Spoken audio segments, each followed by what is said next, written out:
Murcielago, peut-être. 13 000 US une clutch et 4 000 pour une Gallardo.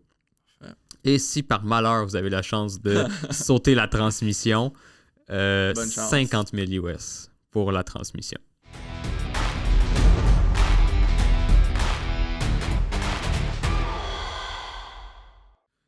Bon, de retour cette semaine, on va parler des voitures exotiques, mais les frais, dans le fond, pas cachés, mais les frais un peu qu'on connaît pas. Ben, les choses qu'on prend pas en considération, mettons, quand on en croise une dans la rue, des choses comme ça. Exactement. Fait que tu sais, tout l'envers, dans le fond, des voitures exotiques. Ouais, ben pas juste exotique, là, de luxe, parce que c'est... Exact. Parce que souvent, tu sais, qu'est-ce qu'on pense, c'est comme, mettons, exemple, là, mettons, j'aurais bien de l'argent, ou que, tu sais, mettons, je gagnerais à l'auto ou quelque chose, je suis comme, moi, je m'achète une Ferrari, je m'achète une Lambo ou une Rolls-Royce ou quelque chose comme ça. Mais on réfléchit pas aux autres, les autres frais qu'il y a en arrière de ça. Puis on va en parler parce qu'il y en a, là, puis c'est plus cher que ce qu'on pense. Ouais, puis on va donner des exemples aussi de frais. C'est sûr qu'on peut pas vraiment déterminer les frais exacts. Ben déjà parce que certaines voitures, il n'y a pas tant de monde qui les ont, puis je veux dire, ils sont peut-être pas intéressés à parler des frais que ça leur coûte, ou exact. c'est différent pour tout le monde parce qu'il y en a qui roulent plus leur voiture que d'autres, ou des choses comme ça. Donc, il n'y a pas de prix. Il y a des prix, oui, pas mal exacts, mettons, pour un changement d'huile, des choses comme ça, mais un prix d'entretien, mettons, à l'année, va varier. Mais c'est toujours, pour ces voitures-là, c'est plus cher que nos petites voitures que nous, on a, mettons. Oui. Ça coûte pas 50$ faire un changement d'huile. Sûr et certain. Exact. On peut commencer dans le fond. Là, juste une petite chose à noter là, pour le monde qui nous écoute. On va bientôt déménager studio. Fait que c'est comme dans les derniers podcasts pas mal là, qu'on fait ici, dans notre fameux premier studio. On est un peu nostalgique. Exactement. Fait qu'on va faire un changement. Tout nouveau, ça va être tout beau. Et qu'on a bien hâte de vous montrer ça à la maison. Mm-hmm. Puis on voudrait préciser aussi que les capsules sont aussi disponibles sur YouTube. Exactement. Donc si, mettons, c'est plus facile pour vous d'aller sur YouTube que Facebook, des choses comme ça, la page RTX Wheels, on publie tous les podcasts sur YouTube, autant anglais que français. Et des capsules aussi. Oui, parce que aussi, à noter, on a un podcast en anglais. Peut-être les gens ne le savent pas, là, on en fait à peu près un par mois. Fait que il y a moi, Francis, puis Jules Torque. Qu'on est là-dedans, fait qu'on fait un podcast en anglais. Là, on parle de quelques sujets aussi là, de voiture, exactement. Okay. Parfait, fait qu'on peut commencer dans le fond. Le premier, on va parler de Ferrari. Ben, on va juste mentionner un truc avant. C'est autre chose que les gens ne pensent pas aussi, c'est la dépréciation des voitures. Donc, c'est sûr que sur une Civic, ça paraît un peu moins là, parce que je sais pas, tu perds quelques milles après quelques années, mais avec les voitures exotiques, c'est peut-être centaines de milles après quelques années. Exact. La règle, c'est pas vraiment une règle, là, mais tu sais, normalement, si ta voiture coûte pas plus qu'1 million à la sortie, là, le PDSB, elle va perdre la valeur. Genre, c'est comme pas compté comme une voiture de collection. Ça coûte plus qu'1 million, souvent, c'est parce que c'est des voitures qui gardent leur valeur, c'est ça? C'est ça. Puis en dessous, malheureusement, ils perdent la valeur. Il doit y avoir des exceptions à la règle, là, parce que, tu sais, je pense à des vieilles Porsche, il y a des choses qui doivent se garder quand même bien, mais la plupart, comme tu dis, tu sais, si t'achètes, je sais pas, une Bugatti à 3 millions, souvent, elle va se garder la valeur, parce que ça reste une Bugatti. C'est certain. OK, parfait. Bon, c'est intéressant à savoir. Ensuite, on commence avec la Ferrari. As-tu d'autres points avant qu'on passe au... Non? Les assurances. Les assurances coûtent aussi plus cher. Là. Ça, c'est un peu plus évident. Évidemment, mais ça peut quand même être surprenant. Normalement, j'imagine que quand tu as une voiture exotique, tu roules quand même vite. Fait qu'il y a peut-être des chances que tu aies d'étiquette. C'est sûr que ça fait augmenter aussi. Mais t'en sors moins souvent. Mais tu sais, c'est des voitures qui valent cher. Fait que, tu sais, si, mettons, ils se font voler, ça leur coûte plus cher aux assurances et tout. Fait que, tu sais, c'est normal. Là. Plus ton véhicule vaut cher, plus que... Les assurances vont cher, évidemment, les fameuses assurances. Ensuite, on a... Fait pour commencer, finalement, on commence la Ferrari. Ferrari, en général, c'est toujours pas mal dispendieux. C'est comme un club quand même serré, là. Ferrari, là, tu peux pas t'acheter une Ferrari. Ouais, faut que tu leur prouves que tu es vraiment fan de Ferrari pour t'acheter une Ferrari neuve dans un dealer. Faut que tu en aies déjà eu une avant, donc faut que tu l'aies acheté usagée. Exact. OK. Bon, tu vois, ça, je savais pas, mais je savais qu'il y avait des règles spéciales. Tu peux pas arriver et aller chez Ferrari et faire « moi, je veux une Ferrari ». Je pense que ça va être difficile. Ouais, faut que tu leur montres que t'es fan. Puis je veux dire, ils peuvent se le permettre. Là, ils pourraient peut-être pas faire ça chez Toyota. Là, montrer que t'es fan de Toyota, ça marcherait peut-être un peu moins. Là, mais... Exact. Fait que dans le fond, Ferrari, moi, tu sais, j'ai sorti une comme ça, quand même un peu plus vintage. Là. une F355. Fait que là, si on regarde, mettons, un changement d'huile, c'est aux 500 000. C'est à peu près quoi? Aux 5 000 miles. 5 000, excuse-moi, ouais. 5 000 miles. Fait que c'est à peu près comme 10 000 kilos, là, quasiment. Un peu moins. Un peu moins, c'est pas genre... Ouais, je sais pas trop quoi la différence, mais on va y aller en miles. De même, je sais pas, je dirais 7 ouais, peut-être quelque chose comme ça. Fait qu'on a ça, puis ou à chaque année. Tu veux pas faire comme... Même si t'as fait, mettons, je sais pas, 2000 miles, tu veux pas... tu veux l'entretenir comme il faut. C'est ça qui garde leur valeur. Parce que ça, ça garde bien sa valeur quand même, Ferrari. Ouais. Certaines Ferrari, là, ils gardent plus leur valeur et tout ça. Fait que surtout les vintage comme ça, là, je pense qu'ils se revendent quand même bien. Il y a un marché pour ça. Là. Ensuite, tu peux peut-être y aller. Là, il y a quelques exemples, mettons, là, de frais. J'ai sorti quelques prix dépendamment des modèles. Ferrari, c'est ça. Il y a beaucoup de gens, j'imagine aussi, qui les conduisent peut-être pas tant que ça, qui les gardent plus comme la collection. Donc, il faut quand même les entretenir, même s'ils ne roulent pas. C'est ça qui coûte aussi cher. La F430, un changement d'huile, les prix sont en US, 500 US. F450 Modena, 800 US. Et la F355, qui est celle-là ici, 1100 US. Fait que ça, c'est des changements d'huile. Ouais, juste le changement d'huile. Parce que, ben, tu sais, il y a des voitures que c'est plus compliqué que d'autres. Mettons, je prends exemple à la Bugatti, on va y revenir plus tard, mais il faut que tu démontes la moitié du moteur pour faire ton changement d'huile. Exact, c'est ça. Ça dépend. C'est sûr que c'est pas pareil. Ça va dépendre des modèles, des compagnies, puis tout ça. Fait puis ils font vraiment attention, là. Je veux dire, c'est pas... tu vas pas au petit garage du coin pour faire... Puis c'est correct, il y en a des garages, mais tu sais, une Ferrari, souvent, tu vas l'entretenir chez Ferrari. Fait que, tu sais, les frais vont avec ça, là. Fait que c'est clair, là, c'est normal là, que ça va le plus cher. Mais c'est quand même intéressant, là, 1100, mettons, pour celle-là. Ouais. Pour un changement d'huile, on n'a pas d'autre. Il n'y a rien d'autre encore de fait. Moi, ça me coûte genre 50$, c'est mon char. Moi, avec, ça coûte comme 50$ faire un changement d'huile là, quand tu vas chez le garagiste. Ouais. Ou tu peux le faire toi-même, ça te coûte encore moins cher. Ouais. Sinon, on a la courroie qui doit être changée aux 15 000 miles sur les Ferrari environ. C'est 4 000$. Je pense que mon char n'a jamais eu de la courroie changée, puis genre à plus que 100 000 km. Là, fait que, tu sais, c'est... Ouais, tu sais, c'est comme... C'est des frais. C'est parce que... Tu sais, une courroie, là, mettons, là, tu changes pas ça tout le temps, mais eux, tu sais, c'est ça qui fait que le véhicule roule bien, puis tout ça, tu sais, pas juste la courroie, là, mais je veux dire, l'entretien général d'un véhicule de luxe, de sport. T'sais, si tu fais attention, il va durer plus longtemps. J'ai comme l'impression que leur moteur travaille un peu plus que exactement. Dans ma Civic. Exactement. Ensuite, on a les pneus, 2000$ chaque. Chaque pneu ou pour un kit de chaque pneu. Ouh. Fait que 8000$ un set de pneus. Ouh. Ok, tu mets pas des petits tires chinois non, à c'est 50$. Ouais, tu mets pas tes... Je n'aimerais pas de compagnie. Mais non, mais tu fais pas ça, là, mais c'est clair, là, tout est haut de gamme. Là, de A à Z, là, partant du changement de ville jusqu'aux pneus, là, tout doit être sur la coche, comme ils disent. Des spark plugs, 3000$. Puis une clutch, 6500$. OK, parfait. Fait que c'est là qu'on dit, mettons, tu sais, exemple, tu as payé ta Ferrari 1 million. Mais tu sais, tu as tous ces frais-là qui sont à faire chaque année. Là, on parle de, tu sais, un total, exemple, qu'on prend la F355, là, tu as 1100 à faire, tu as à peu près 4000 pour la courroie, 2000 pour les pneus chaque. Tu sais, c'est comme quasiment 30 000$ par année d'entretenir ta voiture. Là, ça, c'est juste l'entretien. Exact. Ça compte pas le reste. Tu n'as pas des réparations à faire encore, puis tout qui peut arriver. Ouais. Bon. Ça coûte cher. Ça coûte cher. Ensuite, là, on a la Lamborghini. Moi, j'ai sorti celle-là, tu peux la nommer. Murcielago. Parfait. Je vais pas me tromper. Fait qu'on a celle-là. Quand même connue, là. Tu sais, le modèle le plus un peu visuellement que le monde reconnaisse, le plus vieux, un peu modèle. Là. Il y en a encore des récents. Début des années 2000, les Murcielago étaient comme un peu emblématiques. Exact. Eux puis les Gallardo, là. Comme pas mal. Qui étaient comme les deux modèles vraiment forts de Lamborghini. Exact.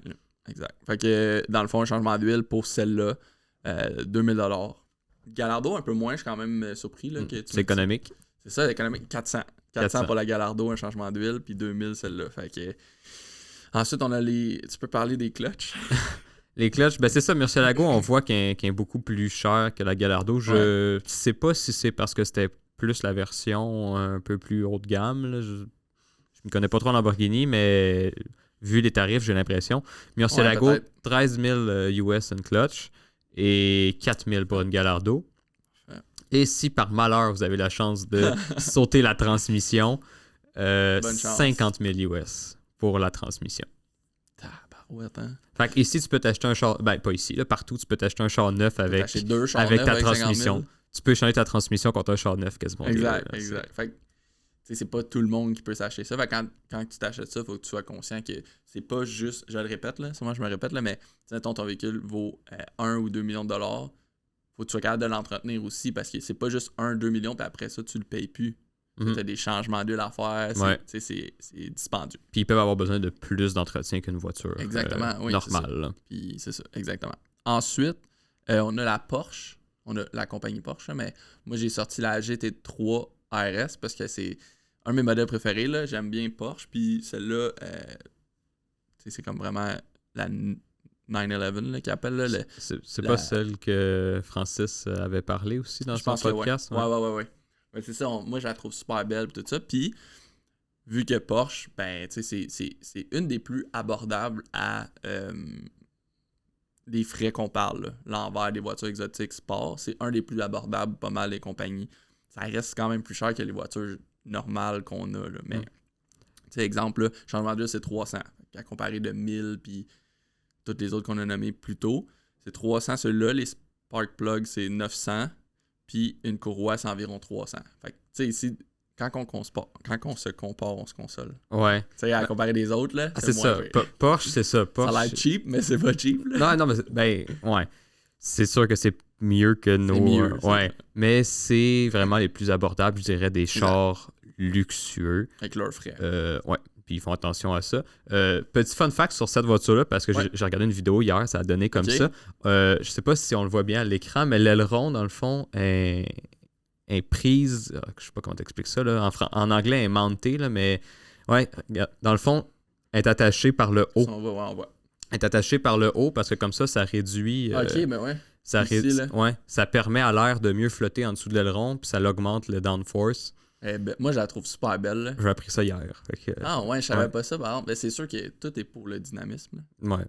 Pour aller plus vite tout le temps. C'est quand même très rapide. Là. Je sais qu'on a parlé dans d'autres podcasts, je me rappelle pas exactement. Là. Je pense que ça tourne autour d'en bas de 3 secondes. Pour un véhicule à gaz de nos jours, c'est quand même c'est ça. très bon. Hier, j'ai regardé la vidéo puis j'ai fait c'est bien laid qu'elle soit montée par en haut. Pas ça? Non, pas. Je sais pas, je trouve que ça fait bizarre. Là, on dirait un lampadaire, je trouve. Mais. Moi, je trouve ça beau. Mais ça donne comme 4 fois plus de downforce. Fait que ça vaut, quand même, hein, c'est bizarre. Ça vaut la peine. C'est vraiment tout de la recherche et développement. Là, fait, là. Ensuite, on a la Rolls-Royce. La Rolls-Royce. On a parlé. Ouais. Ça se dit mal. Ouais. La RR. La RR, c'est ça, exactement, avec le fameux logo. Là. Ouais. On a parlé un peu avant le podcast, toi puis moi, là, de qu'est-ce qu'on trouvait un peu de la Rolls-Royce. Moi, je trouve le modèle est pas... Tu sais, je trouve pas que c'est le plus beau modèle de tous les véhicules luxe, mais tu sais, c'est vraiment un des plus chers, là, quasiment genre luxueux, je pense, je me trompe pas. Tu sais, mettons, genre, c'est un peu style, genre, mettons, personne, genre, business, là. Ouais, mais je pense pas que c'est le plus cher, mais c'est celui qui fait le plus prestigieux parce que c'est ça que la marque a notoriété. C'est ça, je veux dire. Ouais. La marque, elle pousse pas le fait qu'ils font des voitures puissantes ou des choses comme ça. Ils font le fait que c'est des voitures luxueuses. Exact. Puis je pense pas que c'est les plus chers, mais genre, t'as l'air plus riche dans une Rolls-Royce que dans une, je sais pas, Ferrari, selon moi. Oui, c'est ça, c'est bizarre. Mais c'est parce que c'est la notoriété de Rolls-Royce que ça fait longtemps qu'ils sont là aussi. Je sais pas, s'il y a quelque chose que j'arrive pas à expliquer, mais c'est vraiment... l'intérieur est super beau, tout ça, c'est le design, c'est le véhicule. Le design se ressemble d'année en année, là. Ouais, il se ressemble depuis 100 ans aussi. Là. C'est ça, exactement. Fait que, tu sais, c'est juste peut-être le body que moi, je préfère pas, mais l'intérieur, tu sais, c'est un véhicule assez connu aussi, là. Ouais. Changement d'huile, 1000$ pour celui-là. Frein entre 5000 puis 30 000.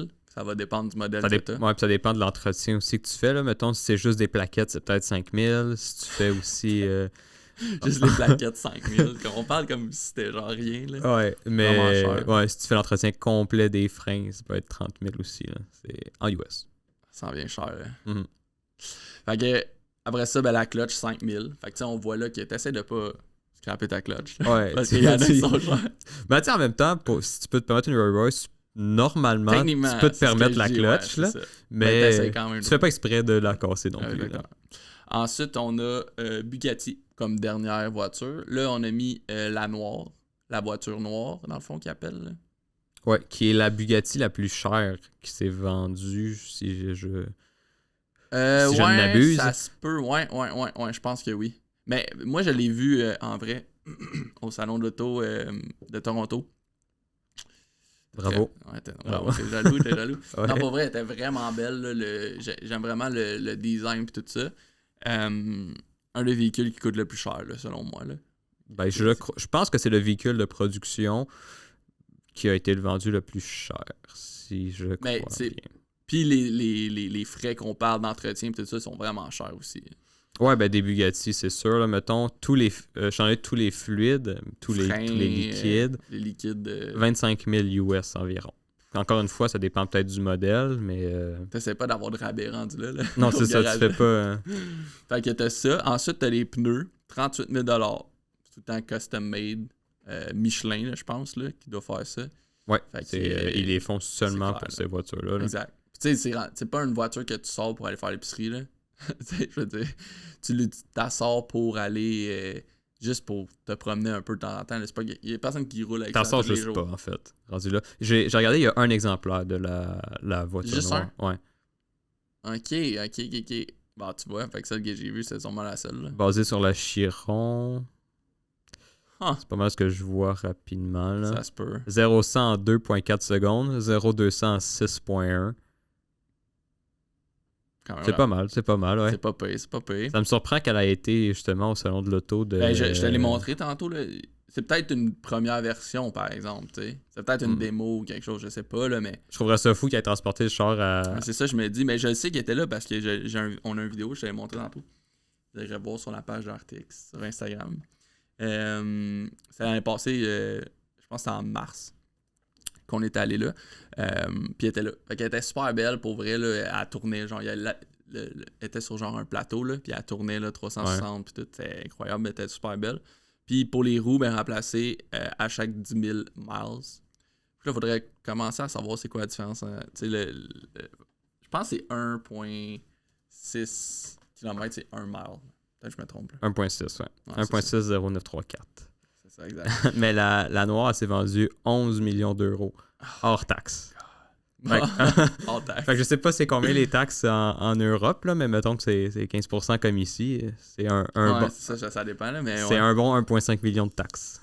Ouf. Mais c'est ça, dans le fond, pour terminer, les roues sont remplacées à chaque 10 000 miles. Fait que c'est 50 000 $ pour faire ça. Mm-hmm. Parce que dans le fond, ça a beau être des pneus super qualité. À la vitesse... Là, tu parles des roues, tu parles des mags, là, dans le fond? À changer? Parce que t'as les pneus puis les roues. Ouais. Tu parles des mags. Ouais. OK. Fait qu'il faut que tu les changes aussi parce qu'ils se maganent. Ouais, ben je mets, ils tournent tellement vite, je sais pas trop quoi, là, mais... Ça doit être propulsion, là, ces voitures-là.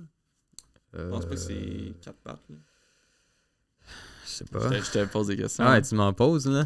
Mais... Fais tes recherches, non? Ouais, faudrait que je fasse ça de temps en temps. Mais honnêtement, c'est laquelle t'as préféré de ceux-là, pour vrai? Toi, ça doit être la Bugatti, je pense. T'as préféré? Ouais, ben je suis pas tant fan. Mettons, t'avais l'argent là, pour t'en acheter une, là, puis tu sais tout ça maintenant. Là. Tu sais tout l'entretien que t'as à faire. C'est laquelle tu choisirais dans ceux-là? Dans ceux-là? On sait bien que tu prendrais genre une GTR. Là, genre. Non, mais si, mettons, j'aurais à prendre un char ultra luxe, là, comme j'avais mentionné dans un autre podcast, qu'on vous conseille d'aller voir également. Exact. La Koenigsegg, j'aimerais vraiment ça parce que... Elle aussi doit avoir quand même des frais intenses. C'est certain, là. Mais sinon, là-dedans, je prendrais peut-être une Porsche, mais une Porsche un peu moins connue. Peut-être la 911. Ben, c'est parce qu'ils sont pas autant, mettons... Ils sont de luxe, mais c'est pas des supercars, dans le fond. Ouais. Fait que, ben, probablement qu'il n'y a aucun... Peut-être des Porsche. C'est sûr qu'il doit y avoir des Porsche là, sur RTX, je suis pas mal sûr. Pour des Porsche, peut-être pas la GT3 RS, là, mais si jamais vous êtes comme nous, vous avez pas une Ferrari, ou vous avez pas une Rolls-Royce, ou une Bugatti, vous pouvez aller sur RTX, puis juste pour pimenter votre véhicule, vous allez rentrer vos informations ici. C'est vraiment facile, là, l'année, la marque, le modèle. Puis là, il sort toutes les roues disponibles pour votre véhicule. Fait que c'est vraiment facile, là, puis c'est le fun. Fait que tu vois rapidement qu'est-ce qui fit. Fait que rtxwheels.com. À retenir. Exactement. Merci, Alexis. Merci à toi. Bye. Bye.